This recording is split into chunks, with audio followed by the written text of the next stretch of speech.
Hope Channel viewers are loyal, encouraging friends and neighbors to watch. Why? Our viewers believe that Hope Channel not only enhances living, but changes lives through its compelling lineup of programs. Documentaries take subscribers around the world and back through time, visiting places where history was made. Fascinating biographies open up the lives and times of people who made a difference. Travel programs transport the viewer around the world, demonstrating how people work together to make a better planet. Inspirational programming challenges viewers to experience the joy of discovering faith values and offers spirituality as an important part of a balanced lifestyle.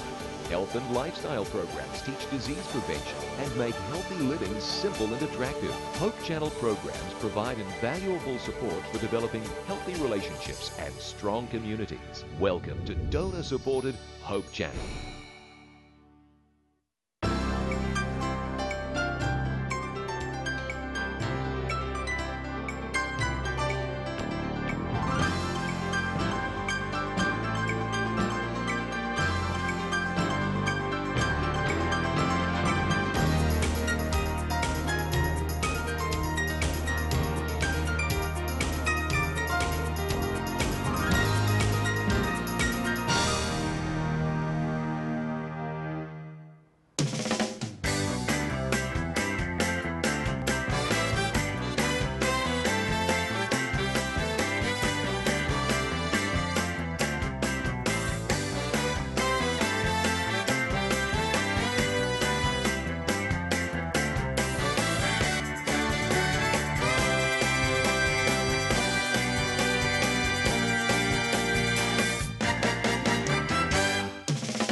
Bullying is not just reserved for kids in the school, but it can also happen between and among adults in the workplace.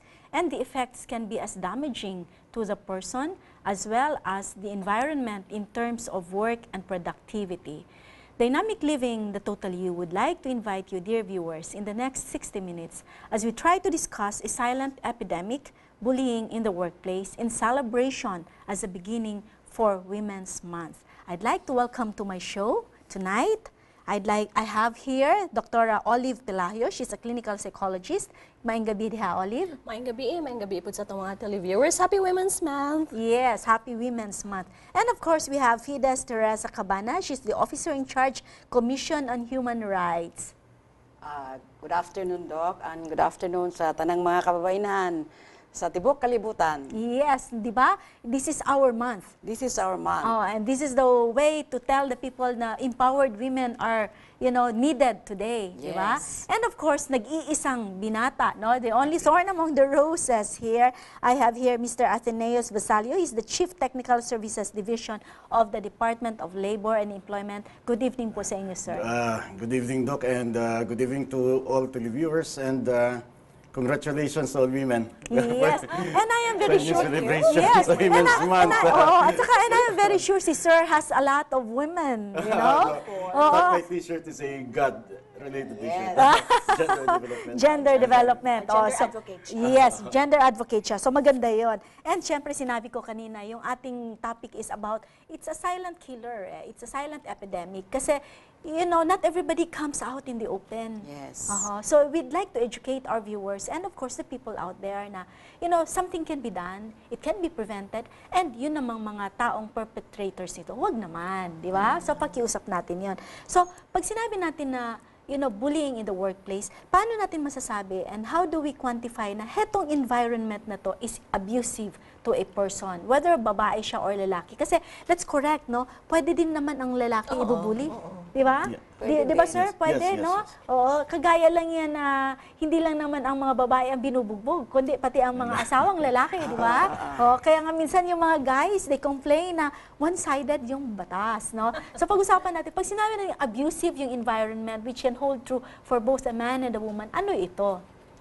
Well, usually in the workplace, bullying is equated particularly on sexual harassment. Labi na celebrate karon sa Women's Month, sexual harassment committed again generally on women workers. Pero pwede din bang i-harass ang lalaki sexually? Yes, according to the law, the sexual harassment sexual harassment victim can be a male or a female worker. Pero in actual situation, let's talk about numbers. Sino ang mas marami? Babae o yung lalaki? Well, Let's divide it into kasi pag sinabi natin na sexual harassment, sige, unahin natin sexual harassment. Sino mas nakakarami na hinaharas sexually, ang babae over lalaki or lalaki over babae? Kung sexual harassment, it's true na meron ding lalaking nahaharas. Pero mas marami yung mga babaeng nahaharas. So mas masasabi ba natin na parang the ratio can be pegged at 5:1 or 10:1, 10 being females, 1 being male?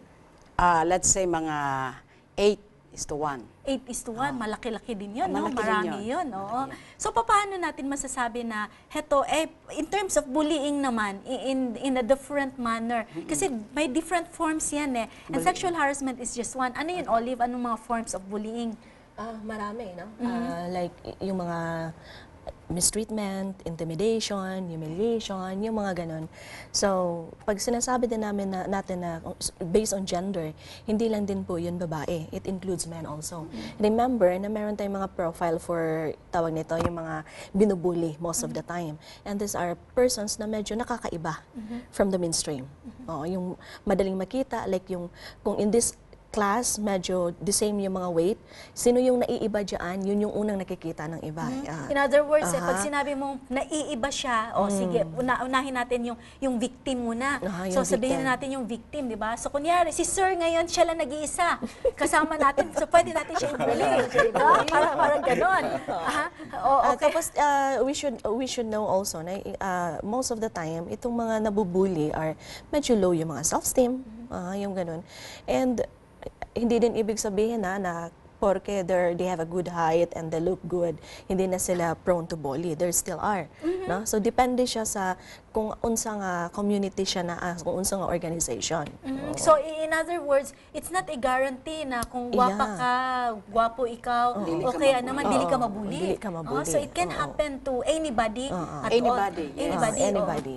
So, sa inyo po, ma'am, sa CHR, yung mga dumudulog sa inyo, mas maraming babae yung dumudulog kaysa lalaki or it's equal part? Yes, ma'am. It's in my experience, mas daghan gyud ang babae nga ma-subject or mabiktima sa bullying or in cases of sexual harassment. Babae gyud. Kay murag mobalik magkuntaan ni sa power and control. Ang ato manggong kultura nagtudlo nga ang mga lalaki kinahanglan mo assert sa power. And daghan manifestations ana, and one of them is harassment or bullying. Kasi pag sinabi mong power and control, Olive, yan man din ang basis din yata for violence against women, Yes, di ba? violence against women. So kung baga, lahat yan will go back to that very basic, the basic need to control. Kaya nga sabi a natin person. kanina, low yung self-esteem, di ba? So, yung feeling of inferiority, andun siya, papasok siya. Kasi despite yung iba, di ba, kahit magaganda sila, kahit gwapo sila, yung self-esteem nila mababa pa rin. Mababa. Even if they're topping the class and yet mababa pa rin, di ba, ang ano nila. So balikan natin. Si Sir, sa workplace naman po, ano yung mga common forms of bullying na nai-encounter naman ninyo? Well, actually, sexual harassment is very seldom being complained in our office. But I believe some policies of the company or actions of the company against the workers, like giving of assignments or is imposing penalties that is not commensurate with the violation of company policies, can be considered as bullying. Now, there are some cases wherein it can be viewed as constructive dismissal. When you put a worker in a situation where he will no longer be happy performing his job. Like if you always reprimand a worker without any reason, or you place that person in assignment wherein not commensurate to his education. Say for example, he is hired in the office, but later you give him work as a utility. Then that can be considered, I believe, as a bullying. So bullying pa rin pala yan? Yeah. Lahat din ng mga yes. Pero let's look at this way Kasi if isa lang siya na tao, tapos repeated yung action na yon, we consider that as bullying. Pero if the manager is doing that to all, Hindi yun bullying. Merong issue yun. Pwede nating matatawag na, nako, medyo may problema sa human resource na or social issue yung taong yun, yung manager na yun, for example. Kung lahat yun. But pag sinazero-in lang niya, like ni-yell niya all the time yung taong yun, repeated action, that's bullying. Kasi 'di ba, pagka sinabi natin na bullying, in other words, meron kasi itong effect sa isang tao, 'di ba? So pag repeatedly ginagawa mo 'yun sa kanya, and that can bring so much unhappiness to a person, that is a form of bullying. Yes. So ano po sir ang ano natin, like sa law, ano po ang mandate natin pag nangyayari 'yan? Well, the worker can go to our office and request for an assistance or filing of a complaint for. In many cases, the worker will be advised to file a complaint on constructive dismissal. There is no express, there is no proper notice, but the act itself, the bullying, will be considered as a constructive dismissal. So pag ganun po, didiretso lang sila sa office sa DOLE kung employed sila, and they will just submit, or are there forms that they need to fill up, o kaya naman are there requirements for them to submit? Kasi now we're trying to educate our viewers na supposing they're in that particular situation, di ba Ma'am Fides? Oo. So anong For pwede niyong government gawin? agencies, actually, we have the Committee on Decorum and Investigation, yung tinatawag nating CODI. They are the one who investigate cases on sexual harassment sa mga government agencies. Nabilong yan sa kanila kay Sir? Sa Hindi din, DOLE? sa lahat ng, Iba? ano yan ng civil service, right? Lahat yata yun ng mga government agencies lang. Di ko alam sa mga private kung ano yung ano It is nila. committed in a private institution, it is the jurisdiction of the Department of Labor. So sa inyo pupunta yun. okay. Pero pagka sa government Yeah, we have- employee meron ka, tayo. yun yung sinasabi mong kode. Doon sila pupunta. Saan po kayo papasok doon? Iklaro lang muna natin, Ma'am, Yes. Doc, no? Yung sexual harassment law, yung RA 7877, applicable yan sa private at saka sa public Public. employment. At nag-require yun ng CODI, Committee on Decorum and Investigation. Both for a private and a government employee. Yes. Sila yung committee na mag-i-investigate talaga kung may complaint of sexual harassment in the workplace. Pero sa government offices, meron din kaming sexual harassment policy na binibigay yung Civil Service Commission. Mas stricto yun. Talaga? Mas stricto yun kaysa 78-77 kasi pwede kang matanggal, dismissal, kung grave. Pero kasi yan, under sa government yan. Yes, Pero yun ang mas mahirap yata pagka-private, di po ba? So sa inyo po yun mabibilong pagka-private employee siya? Yes, actually, Doc, it is a standard requirement that in every workplace dapat May merong CODI or Sexual Harassment Committee. So mandatory yan.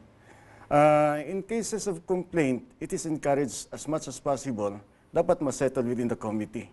Then after that, kung talagang walang resolution in the plant level, then they can go to the Department of Labor. First, of course, by filing a request for assistance. Kasi ang mga cases ng Department of Labor karon is that immediately treated as a case but a conciliation or for purposes of settlement. So So conciliation. kailangan parang immediate muna immediate, sila, etong victim at saka yung nag-victimize sa kanya. So paano po ang sistema nito? So the moment they can avail of that, then mediation muna mauuna, di po ba? But let's start with the private, are all private institutions really, given also information and seminars na should things like this happen, these are the steps that you're going to go through? Yes. Kaya meron. Yes. Mandated. They are mandated under that law. Under that law. And under that law also, pwede din criminal ang ifa-file ng victim.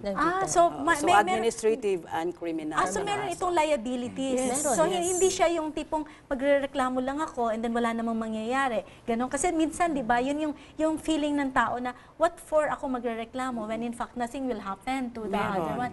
So yung may liabilities na naka-attach dito. Yes, in fact, the employer, the private company, kung wala silang CODI, mandated by law yan, they can be held liable sa absence lang ng CODI. Wala pa yung iba. Wala pang case na nangyari. Halimbawa, wala sila pag-inspect ng labor, they can be penalized for that. That is why, in effect, mandatory talaga sa kanila na magawa ng coding. Mag-create ng sila coding, niyan. ng coding. Pero ang point niyan who are liable? Hetong nag-victimize at saka ang management, or purely yung nag-victimize lang ang may liability dito? Yung nag-victimize ang primarily liable. Tapos kung hindi naka-create ng coding ang organization, liable din sila. So who gives the sanctions? It's the administrative of the company, or is it now kinsa It is the man? law. It's the law. Oo. So, merong penalty doon sa law mismo. so sa inyo, sir, actually, in real life situations, do you get to see or receive mga ingunyana? Actually, wala. So far, we have one case last year. One case involving a politician. So I'll just not name No that. mentioning po. Fortunately, there was a settlement. He paid actually a very big amount for that violation, sexual harassment. I was the one who handled the case, and it was settled, of course, at the expense of a big amount. Wala na nagpadayon.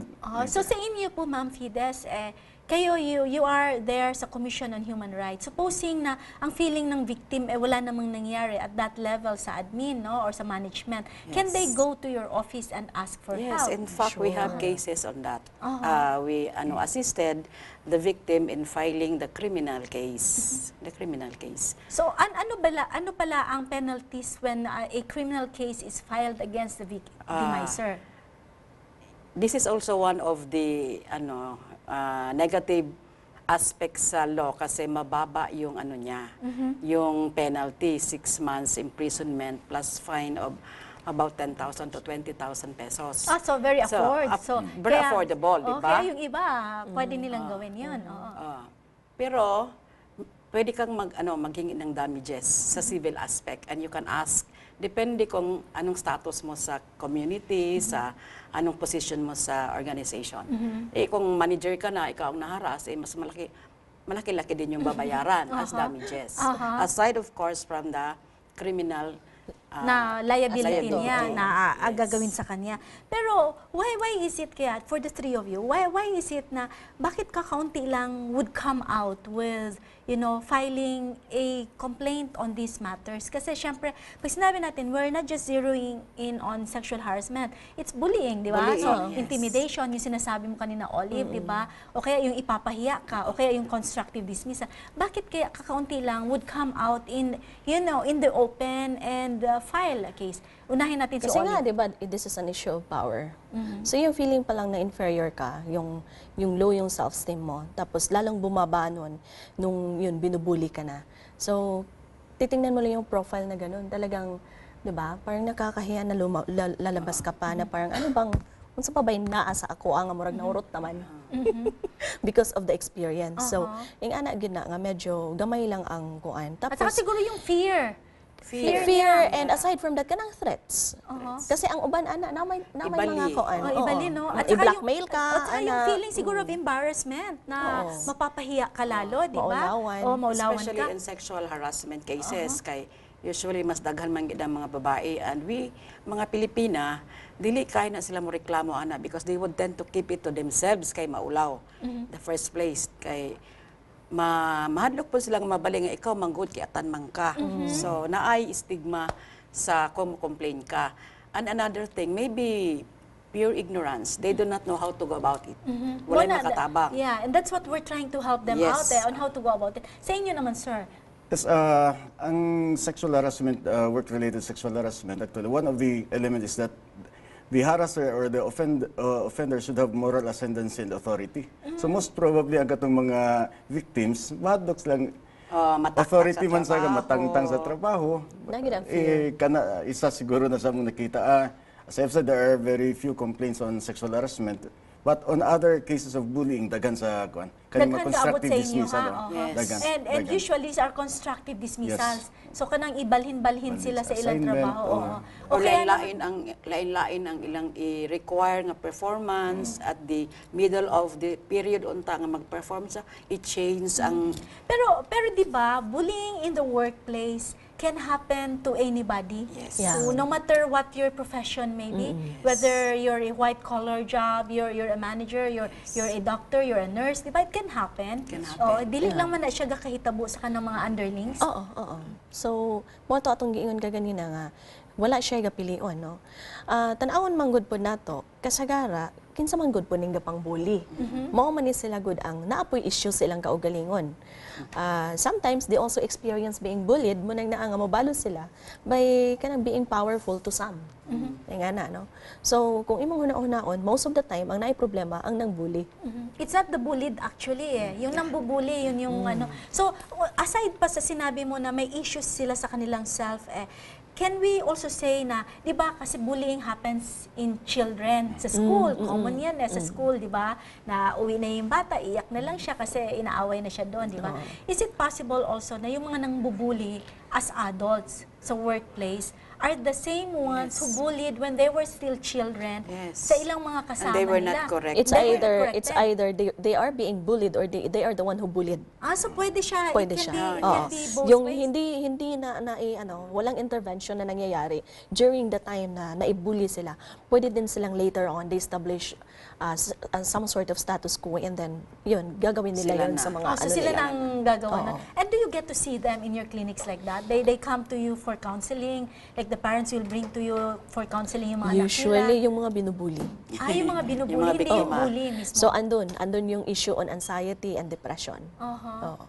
Kasi most of the time, syempre naman yung grabe ka stressful nga kuan tungod kay adlaw-adlaw na lang na ay ginamistreat ka, ginakuan ka, ubos imong pagtanaw sa imong kaugalingon. Syempre, ang imong later on maka-develop good ka og ka ng mga psychological issues sa imong kaugalingon. Which we will discuss when we return. We'll take a very short break.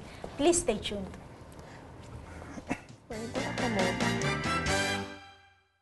Hi Ma'am Helen, unsay mong nabati na gibinuangan ka? Siyempre nasuko gyud ko nga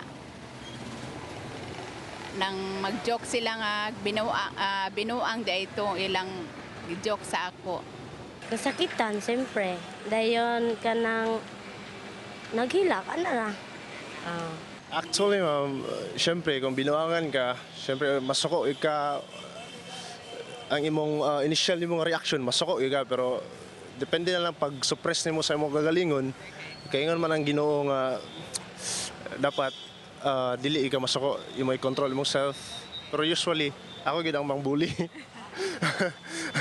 And ang initial reaction gid sa akong bully yun, di man sila mapalag, wag katawa lang. Pero kung masuko sila, mangaya sa kog sorry. Siyempre, nasakitan yun ko. Masakitan yung tagbinuangan ta. Akong gibati ato is baragi kog nalain pero as nga barkada mi. Ako na lang dawat ngayon ana. Gipasaylon ako siya sa gibuhat. Nagyun sa imo pag-react atong mga binuang sa imo ha? Ay, siyempre, suko yun ko sa iya. Unya, kasumbagon ko sa iya. Ako gyud silang kanang gibunalan ba ka unsa gyud tinuod ba gito ang istorya paghuman sorry raman sad sila kadugay. Kanang medyo lang na ko gikuan sa iya nga sakit nga istorya dayon kanang gikuan ako siya sa FB tapos sa cellphone nag-change og number pa dili na siya makagana ko maka-text. Wala lang ako lang siya nga ana lang nagutruha park kay kuan braglain kay paminaon barkada be tanya nga naon ko nimo. My reaction was very murag raging murag nga na ba murag gusto ka nga matagaan nga justice, di ba? Yun sa imo pagbawi sa inyong relasyon, unsa imong gibuhat? Nag-extra effort ba ka ana? Nag-effort gyapon para balik ka lang ang relasyon as friend. Ana magkita mi sa school. Ako niya na mag-unag duol niya kay purag maulaw naman siya na ako moduol kay ako man siyang giprangkahan. Ako niya lang moduol niya. Imbis ako na sad ako niya lang ako lang nag-sorry sa iya ha. Nagkuan ra siya kanang nangayo ra siya sorry nga dili da ito ingon nga tinuod. Diya ra tong joke ra niya nga pag binuang sa ako Nagkuan lang itaglain pod. Dili mo gud ko kanang kuan nga once nga ako na siyang gikuan gibura dili na ko ganahan nga magbalik pa. Ay, kuan kay lisod man sad nga magdumot ka forever. So ako na sang gipangitag paagi akong gipuyok-puyok, then nabalik na din ang mga relasyon. So far, wala lugar may nagka-meet sa employer. Kay it was just only a drawing. Walay gibalik concrete evidence nga naagi employer. Maragi nga na. Like any other kuan kanang gitawag nga mga applicants nga nailad lang gyapon.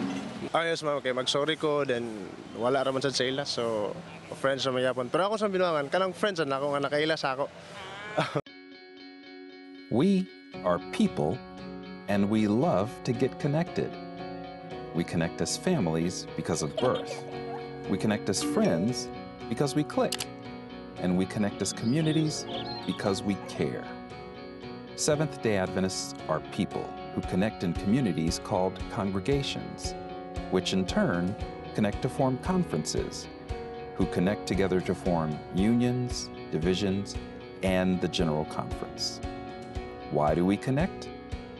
It starts with a connection to the Creator, who invites us on a spiritual journey. When we journey together, we can help each other along the way. This journey is a journey of a lifetime, and as we learn and grow, life becomes filled with meaning and purpose. Our greatest joy is in helping others along the way. Wherever you are on your journey, we believe that we have something to offer that can make your life more whole. So the next time you see a Seventh-day Adventist, remember, you're not looking at someone who stands alone. They are connected to a world church that has 18 million members, gathered in 13 divisions, comprised of 122 unions, formed by 600 conferences, serving in 140,000 congregations in 208 countries, who worship in 924 languages, and they all want to connect with you.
Welcome back to Dynamic Living the Total You with our episode, A Silent Epidemic, Bullying in the Workplace. Narinig ninyo yung in-interview natin. So I'd like you to react to the issues na they brought out. Sige, si Ma'am Fides. Kuan gano kanang violent reaction. Katong isa ka tawo nga niingon siya nga okay ra man pud usay masuko mangayo siya sorry. So meaning kung makapagawas ka og sakit nga istorya bisan pag imo ng amigo, bisan pag moingon ka nga gipasaylo na pug kanya kay friends man mo, nakahimo na siya balana sa inyong relasyon. So muna akong advocacy, nobody deserves to be bullied. Okay. And you know, the problem there is nikatag na takaron, no? Bullying can also happen in the homes. Yes. Diba? Ay, of course. It can happen. In fact, it begins there siguro. Sa before balay. mo gawas, no? Whether we like it or not, na yung mga ginikanan, nga kusog kay mga Chelsea ilang mga anak. O, di ba? Like, kanang mga names such as payatot, mga name calling. Name calling. Ganahan kayo sila ana. Di ba? O kaya naman yung sinabi niya kanina na parang it comes out as a joke. Joke only. Pero yun pala nakakasakit na nalo. That's a form of bullying, di ba? So, paano yun? Sinabi niya kanina, he mentioned something like, okay na lang, kay mangayo, siya na ang mangayog pasaylo para lang maano. Well, would you agree na dapat ganun ang reaction ng a person who feels na he is bullied? Depende, no? Kay kung pananglitan, sa iyang kanabang murag, i-reverse na lang kunuhay para lugar ma-feel niya nga ingani ang akong na-feel. Pero it should be, dapat firm ka ba nga mo barog mo tindog, like if you really feel like you are comfortable sa situation, then you say it, like stop, okay, dili na ako comfortable, okay. Pero itong mga babae mahilig ito sa chismis, di ba? Is that a form of bullying? When you say something bad about a person at the back, is that a form of bullying? Natay ginatawag og kanang bitang i-exclude nimo ang isa ka tao from your group. That is also a form of bullying. Nga kanang kamo lang gyud, and then you keep on talking about that person, i-backstab nimo mo nga na. So that is still a bullying. Ang ato lang yung hunahon din na repeated siya nga act, tapos kana lang gyud siya nga tao imong gabuhatan. So dapat palagi inuulit paulit-ulit. Like example, sa trabahoan, kanang ibalik-balik ang imong sala, imo ang sayop, no? Every now and then, ing-ana gyud ka, imo na gyud ang nabuhat sa una, mura gyud na siya gihapon. That's bullying. So how do we delineate the line between being reprimanded for something that you did, or sabihin nila na tinuturuan ka lang ng tama, and you're being so sensitive about it? So pag tinuturuan is there a line that will draw between this? Pag tinuturuan ka ng tama, hindi yun paulit-ulit. Isang beses lang? Isang beses lang yun. Kasi syempre, imposible naman kung hindi mo yun natutunan. Diba? You will always learn from your mistake. Sabi nga, there are no mistakes Only lessons to learn. Pag ini-emphasize yan. Pero pag pinaulit-ulit, yun na lang kung ano yung nangyayari, yung katong imo ang sayop, ang kabalik-balikon, that's another story. So sir, ang tanong ko naman sa inyo is there a need for evidence or proof na ipapakita nung bullied person when they come to you? Do they have to present something like, siyempre, di ba? Kasi you're filing a complaint. So, what can they do or what should they bring with them? The problem with bullying is that there is no documentary evidence to That's true. be presented. It would depend now on the, of course, statement or credibility of the complainant. But usually, when a person complains for bullying or harassment, there is a presumption of, say, pagka tinuod kay nobody, I think in his sound mind nga magreklamo lang, then why nakasala sa iya. So, in the case sa kanang work-related bullying, the department is compelled or should entertain such complaint. So either wala na base wala, then that will be examined later. After, of course, calling the employer or representative of the management. Kasi hindi naman nga po pwede, baka naman ang fears ng mga kasamahan natin, kaya sila they don't come out in the open. Maybe ang feeling nila is wala sila evidence, diba? Different difficult man siya. Yes. For children, kasagara ginamo nga i-advocate is they have to do journal. Like, when is the time nga giboli ka, and kano sana siya nahitabuon sa ang incident, ipakip gitrack ginamon as sila anak, because that will be their basis para dalon sa ilang guidance office or anybody in authority sa school. Maupod siguro na siya ang ako ang gustong mahitabo. Aning mga tao nga nasa workplace, they have to journal, they have to write it down para whatever it may be, kana lang ang rekordaan kay syempre makahatag ka sa oras sa panahon o exact words nga gipang istorya. This is already an evidence. So record keeping gid ni siya. It's more of record keeping. Yes, ma'am. Record keeping plus kinahanglan insakto imong record when, where, what, giunsa ang acts or ang gigikanan sa imong pagkasakitan sa ilang gipang buhat, and if possible kung doon na kay kauban nga naka-witness, you also include and also let her or him do the record para duha ang... That brings me to the next question. Hetong mga kasamahan natin sa trabaho, di ba? Or yung mga ating mga companions natin, are they also, can they file the complaint themselves, or does it have to be yung victim lang ang dapat mag-file? Wala pa man tay balaod sa office bullying. So wala gyud But tay office bullying Wala act? pa. Bill pa to siya, pero wala pa siya nahimo nga balaod kay medyo kuan pa kay siya. Understudy pa siya. Understudy pa siya. Ang bullying sa school na school ana. So ang bullying sa school only applies to elementary ang atong high school. Ug ang high school, sa And college wala na eh. And it is mostly addressed to school administrators. So, kay di pa nato mapriso ang mga bata, no? Wala pa na select nga penalty. Pero sa ang office wala pa office Except for bullying. sexual harassment na issues. Yes, except for Of which, sexual harassment. Yes, I think kanang naas siya in cases bullying is committed by persons with authority in the private. Kaya under Article 282 and 283 of the Labor Code, Sa labor. naanas siya kanang sa termination cases. It's a labor case, dili siya gyud tawagon nga office bullying.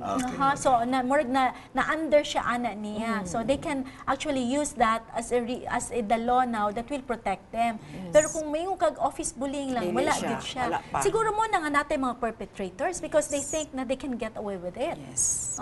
So what can we do if you're a victim? Na may mga pamaagi, like kung pananglitan, verbal siya, then file for grave oral defamation. Na may mga kuan Criminal gihapon nga sa pwede na revised to nga penal code. magamitan sa based on revised penal code. So pwede rin na sila muadto dito ana nga pamaagi. So kung gitimbrihan ka, which it's sometimes mo man nagakahitabo no, timbrihan ka or ano Unjust ka, vexation. so mga unjust vexation or pwede ka mga slight physical injury kung pananglitan Coercion. na gihitabo ng ana o o kaya gitulod naman ka. parang oo. gihapak Oo. ka, di ba? It's just a matter of kana bang dapat kahibalo ka nga ing-ani siya nga mga act mo po ni dapat akong buhaton. Which brings us now to ano ba ang right nung tao, di ba?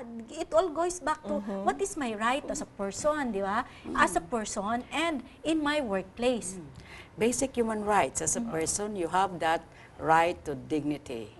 O kana gyud dili ka pasakitan, dili ka you don't have dili naakay katungod nga Respetuhan. ipatindog ang imong dignidad, respetuhan ang imong pagkatawo. So once that is violated, there is a violation of your human rights. Yes, that applies also to kanang sa work-related nga mga kanang problems. Dignity of the person. Dignity of the Kaya kung wala na siya, then that means you are being violated as a person, di ba? Yes. Kaya imong dignidad ug ang imong respect sa imong self dapat intact manggod na siya. So let's now go back to the profile of your unahin natin yung bully. Yung bully ba wala ba yan siyang aside from having issues lagi siya in the long term effect sa psychological nitong bully na ito, wala ba ng effect sa iya o kaya naman manhid talaga siya? Actually, sa mga bata nga nung naatay ginatawag nga mga intervention for bullying kasi later on, it will lead to conduct disorder. And if wala pa gyud gyapon ng intervention later on, it will lead to antisocial personality disorder. Yun, muna nang dako kay nga problema kay later on they will become offenders. So mo gani Repetitive nga mga mo gani na siya nga importante nga ang mga ginikanan kay nagsugod man na sa balay, di ba? sa balay. They should be aware of all of this kung unsa matabo and they should be observant and sensitive enough to know nga ang ilang anak ingon ni ani di ay either a bully or being bullied, di ba? So panalitan ikaw sir, musugot ka ba di nga ang imong anak i-bully lang? I think common ang propaganda sa tanan na hindi pwede mabulit ang So, pero are we willing to have these children as young as they are brought for counseling and for treatment? Sa actual cases nimo, Olive, would you say na they are open to that? Ang some naman, especially for parents na already educated, they are. Isa lang gid kabutang no, let us remember that bullying is not part of growing up. It's not. It should never be. Even though ingon naman dayon ang ubang ginikanan gud agi naman na namo sa una kuan lang gud ay sukol kay lalaki ka man na, di ba? Di ba? It's an issue again of gender. It's a gender issue na naman, di ba? So is there a probability nga heto siya when he grows up yung pagiging bully niya can also go away with with age, or the probability of it being there will always be with this person? Kuan man gud na siya, it goes sometimes with maturity man gud pod and proper ka ng nurturance sa ginikanan. So kung maayo lang unta ang pagkadala sa parents later on, and not just the parents, kaning mga immediate environment sa bata, sa school, ing ana nga setting, later on raman gina niya masurpass lang. Pero kung pananglitan, dili lagi na siya ma-resolve mo na nga magka-problema gyud ta. What about the victim now? So, heto may short-term effect, may long-term effect. But before we go into the effects, unsay mga manifestations ani usually nga ilahang mabatian? Unahon nato ikaw daw, Ma'am Fat. Sa mga bata. Yes, and adults also. Ang adults, ang kaning in the workplace, matingala ka na lang kay kauban nga dili na ganahan mo trabaho kay maglabad ng iyang ulo basta Domingo na sa gabi kay pagkaugma Trabaho na siya. It could even manifest into magsuka siya, maglabad iyang ulo, or loss of appetite, di siya ganahan mo trabaho, or naay mahitabo sa iyang relationship with the family, kay magsige siya sa puton, kay ang iyang workplace dili maayo. So dako siyang epekto. Okay, dili naman ang self niya ang maapektuhan, kung the immediate family members, di ba, can also feel it. Yes, sir. Yes, kung naay nga na situation ng company, actually counterproductive for the business. So dapat ang employer or management should be very careful, be vigilant ng mga harassment, bullying. Kasi ang mga trabaho sa gisulti ni mga dili na kayo mag-absent, mandate, or dili mo perform kayo, kaya magbantay kung basig na i-bully na po siya. So, dili siya makakontribute positively sa environment. So, Liv, ang sa ilaha is more on na ilahang manifestation. Sa imo, how can... Ang kuan gid ana, no? Ang pinaka din is ang motivation sa tao. So, dako kana siya problema ang sa opisina kay kung wala din ang motivated ang imong tao nga motrabaho because of bullying issues. So mugawas ng turnover kanang mga turnover nga paspas kaayo. Tapos of course ang performance then ang of course mo resign na dayon ing ana nga mga problema for kuan sa mga children kabalo sagara mawad og appetite, dili ganahan mo tug eskwelahan or dili sa mga dagko dili ganahan mo trabaho. Tapos matingalan na lang ka kay kanang naana dayoy kanang mga maglabad all the X, okay? Stomach ek, head ek, tot ek, tanan nga ek, okay.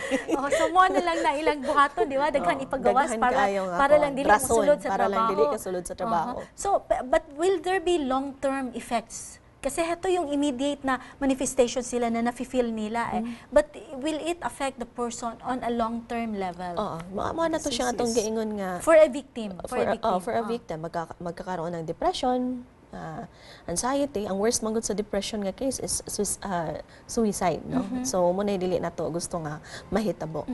And syempre mawad na gyud ka gana sa imong pagpanginabuhi sa imong daily nga activity. And it can destroy your your objectives, no? Kung baga kung asa ka padulong nawala na noon ka, markag nawala sa passing, you will no longer become functional in any dealing sa imo ang adlaw-adlaw nga panikay-sikay. So paano 'yun? So ingon na ana siya. So karon pananglitan na ay report o mo ana sa CHR o sa DOLE mo adto sa inyo ha. Do you need a psychological evaluation ni Olive para moingon ta nga there is weight in the complaint of the person coming to our offices? Let's start with Ma'am Fides. Nadisoy ganihan no, Dok, atong giingnan nga if possible mag-journal. Kay mo to siya atong ebidensya. Well, kung nakahimo ang atong complainant dito sa opisina na dito ta magsugod, nakahimo ta og affidavit adto no para ma-start ang criminal prosecution kung naa manggaling. Pero bisag wala na siya, na may process nato sa investigation. So matabangan gyapon nato. So dili necessarily nga kinahanglan siya magpa-psychological or evaluation para i-attach dito. Dili Not necessarily kay basin unya atong viewers moingon nga moadto pa dai ko kay Dr. Olive, pila man ang bayad ni Dr. Olive. Dili na kinahanglan. Gawas kung naamang gyud poy uban nga court nga mo require, especially kung nai-issue gyud og kanang kay abuso man gud ni gihapon. Pagpangabuso man gud na gihapon. So katong uban pero not necessarily, dili all the time nga. So sa inyo ganun din po. The same po. Corroborative statements siguro from coworkers. Na naka-witness yun, then that would be enough. So yun lang ang kailangan natin. So how can we protect ourselves from being bullied? O, doon na tayo ngayon sa protection, sa prevention. Kasi syempre, we discuss na ito pwedeng gawin sa atin. So, anybody, kasi wala man non-respecter siya of status, o of gender, or of anything, even with your educational attainment. Would you believe na it can happen also even in a hospital setting? Among colleagues, specialists? Mga executives. Yung mga executives, it can happen. It can happen. So, it can happen to anybody. Na everybody can gang up on you and, make a chismis all around. So, sa imo ha, sir, How can one protect himself or herself from being, the victim of this type of The department actually is advocating for the creation of the Labor Management Council in all workplaces. So meaning dapat there should be a venue in all establishment for a person to air grievance like bullying or harassment. So ato nag-advocate karon, although it is not mandatory, kaya ang mandatory nato is katong grievance machinery for katong organized nga mga establishment, meaning na union. Now, ato nag-expand atong bisag dili organized, dapat na labor management council sa tawag nato. So hopefully that will address kay the manager, the supervisor or co-workers ma-aware man nga pwede day makanaday venue for complaint. So muna sa karon ang gaipaspas sa Department of Labor nga dapat naagi na tanan karon sa mga workplaces. So you are go into that right now na encouraging all the private institutions to have this type of kahit na wala silang organized kasi minsan dahil pag walang yun nangyayari yan lalo na, di ba? Kasi wala ka namang matakbuhan na iba na mag-support sa iyong hinanaing, di ba?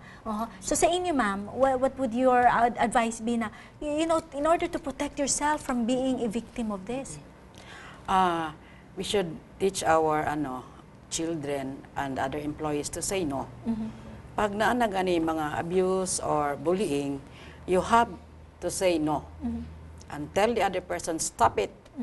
Dili na ako na gusto, it's not true, and it's hurting me, it's not creating a positive effect on me, stop it. In other words, you should know na you don't allow them to do that to you. Diba? Ipaklaro gyud nato nga dili ko ana gusto. Sa imong halip, unsa man ang imong I feel this is right. No? Kanang una sa tanan, ikaw gyud mismo mo assert gyud ka nga. But it's difficult to assert yourself. Sometimes, Tunan nato. People has kay to in fact mo manggali na siya ang problema nganong daghan kaayo nga mga kaso nga wala gyud siya na padayon tungod kay kita kulang man ta sa kanang kulang ta sa pag-assert sa atong kaugalingon ba nga ingani gyud. Ato lang gyud hunaon nga ato ning katungod. No, una sa tanan ang una nga mo protektar sa imong kaugalingon ikaw mismo, no, kay unsaon man nimo pagkuan sa uban ko ikaw mismo wala ana, lalo na sa mga kababaihan, especially women. Di ba kaya nga tayo merong women empowerment. Yes, exactly. Di ba? In fact, it is our theme for this year's celebration. Talaga? So dapat empowered. One decision mo. You have to decide. Because nobody can decide that for you. So don't allow others to make decisions for you. Yes. Not even your parent, not even your spouse, di ba? Ikaw lang dapat tumayo sa sarili mo. So what is the role of the community kaya and the family on these issues? Siyempre, we're just talking about the persons na dapat sila, they should be decisive, they should be firm, they should assert themselves, they should know their rights. Pero itong role ng ating mga pamilya at ng komunidad upang matulungan itong mga tao ito, para hindi naman maging biktima. Well, kung naay victims sa bullying or sexual harassment, actually affected ng family ana and her community kay posible nga ma-unemployed na later kay mahawa din. So, in sakto to, dapat siguro sa family there should be a kanang talk within the family nga dapat mag-develop anang assertion nga dapat say no kung dili na lugar maayo sa imo. Then of course sa community kaning mga consultations or unsa may mga needs. At saka dili siguro sir, kadang aside sa consultations, di ba, pamikag community, ang tendency manggod labi na ang babae, maulaw manggod na siya kay more ang komunidad dili bitaw kay supportive sa iya ha. Di ba? Labi na sa mga kababaihan para bitaw hayaan mo na lang yan o sige na lang, parang ipagpaliban mo na lang, ganyan, di ba ma'am? So yes. Muna siguro there has to be a desk. Dapat na i-desk basic nga tunan ginato empower women.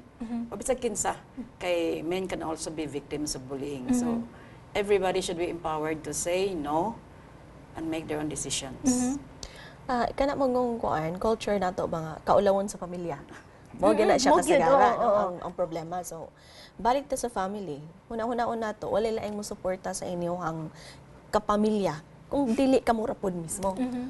So then again sa usapod ka tao dili pod ka pwedeng mangayog respeto kung ikaw mismo wala nimo na nakuha sa imong kaugalingon, 'di ba? So you cannot give something which you do not have on the first place. Tapos sa family dapat na i-support system kana gid ang importante nga naa gid mo nga para mo barog para sa iha kung kaso-kaso man galing ubanan gid mo all throughout. Kay mao man na kasagara ang uban nga mo atras later on kay wala support, di ba? Wala man dayon ang feeling pa dayon nga more ba og ako ang gadala og kanang kaulawon sa pamilya nga ang amo ang family name na breakdown, no? Di ba? Ing ana man na So dayon. it complicates matters pa. Oo. Kasi it will create more problems on the victim, di ba? Kasi parang yung psychological status niya lalo pang bumagsak, di ba? Siya na nga yung victim, siya pa yung parang magiging source of So magiging kaulaw. ano siya, self-fulfilling prophecy, babalik na yun, ulit-ulit, tapos So it becomes a cycle. A cycle, totoo. Is it possible? Is it possible na if you were bullied once, you can also be bullied again? Yes. Oo. Especially kung hindi mo yun nagawa ng paraan. So ang importante noon is you should be able to put a remedy to that.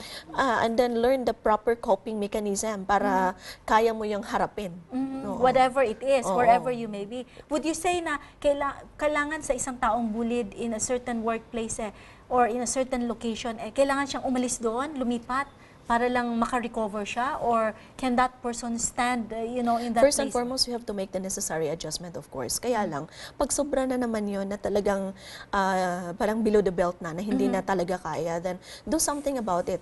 Pag mag-transfer man good ka, wala man na nasulbad ang issue. Nagpabilin man na siya ang problema. So face it. And after facing it, then you can turn your back on it. Okay, pareharo na siya sa katong nihawa na lang tungod kay dili na niya makaya. Oo, Nihawa sa parang trabaho, ganun, ana oo, lugar. oo. So kinsa ni daog adto? Kato nang bully sa iya, Oo, di ba? oo. So sa inyo, ma'am, sa office ninyo sa CHR, so will it be easy also for, kunyari, if I were a victim and then I don't have any support system, ang naisip ko ngayon, si Ma'am Fides, napanood ko siya sa Dynamic Living, paano ko siya how can I get in touch with her and how can I go see her so that, can also help me out? O kaya naman pupunta siya, nakita ko yun si Sir sa Hope Channel, yung sa Dole, paano ako pupunta sa kanya? So what would your advice be to these people? So, for our office, pwede gid sila mo ato sa opisina and walay mo gawa sa among opisina nga dili na mo ma-assist. So, kung unsa iyang problema, maistoryahan, maimbestigar, ug matagaan gid siya og kaukulan nga tabang. Kung unsa iyang need, kung labor siya nga issue, amo siyang i-refer ilang sir. So you will serve now as somebody who can help pave the way for them para they would know where to and what to do. Kung kriminal ang iyang gusto, i-refer na mo siya sa police para matagaan siya og assistance dito.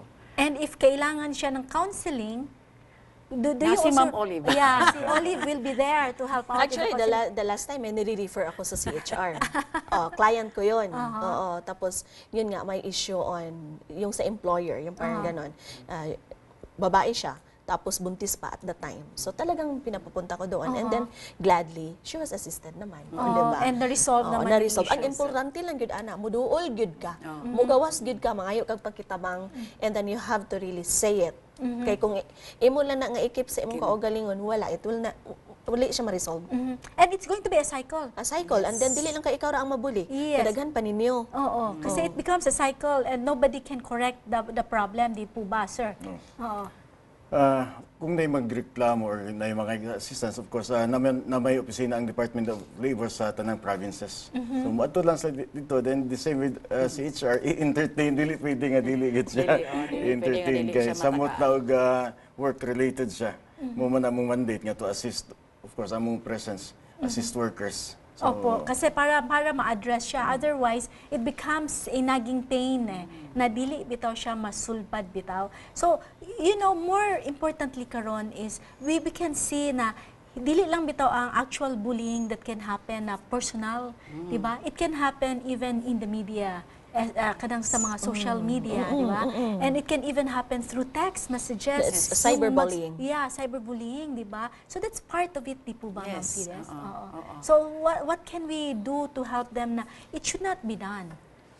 It should not be done. Mm-hmm. Tudloan na to sila. Kaning mga bata po, kadumduman po nato sa mga ginikanan. Ako na nang giingon sa una the last time na guest ko din kana mga Facebook and other social media, no?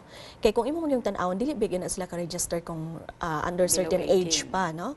Ambot sa Facebook murag 13 pwede naman yata or 12.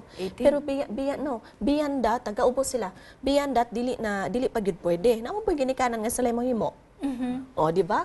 Himuan dayon ipang-post pa dito ang mga mga kanang nude nga kanang baby pa kaayo nga wala gali o di perting lipaya sa mga pedophilia nga nananaw. O, di ba? Apil na to sa ikatong narakpan ba? So in other words, let us not create something na that will now be a reason para mabuli ang atong anak or ang atong kaubanan sa workplace, di ba? Kana mga usahay ka mo nakyutanta or kanang wala lang, kanang kantsaw lang, ana ba? Pero at the end of the day, nakapasakit day ka og tao. So kung ikaw pod nga nasakitan, di pod ka mo istorya unya, nahimo lang dayon to nga joke lang lugar, mo nang naa nga padayon ra gihapon. So wala na correct ang dapat unta nga i-correct. In other words, let us not allow it to become, a festering wound. In other words, if you can cut it short, cut it. Di ba? Ayaw pag band-aid treatment. Na gisugdan, ibaliwala nimo, ikibit balikat mo kasi minsan lang naman nangyari. You should already know na your rights as a person, your dignity is already being violated, di po ba? So napakabilis po ng oras ko dito sa Dynamic Living the Total You. Tapos na po ang aking isang oras. And I think I am very happy kasi ang aking mga guests were able to share their inputs to us. I'd like to thank them and maybe they'd like to address directly to our viewers. Let's start with Sir. Yes, Una, thank you for inviting Department of Labor Yes. on his show. And now, sexual harassment or bullying in the workplace is very much discouraged by the department. In fact, it is illegal. So anybody who are suffering or victims of that abuse or harassment, sexual harassment, can please go to our office so that we will be able to perform our function to assist the Kasi victim. sinabi ninyo, sir, na illegal So ibig sabihin, huwag nating hayaan na manatili siyang illegal, di ba? Yes, Ma'am Fides.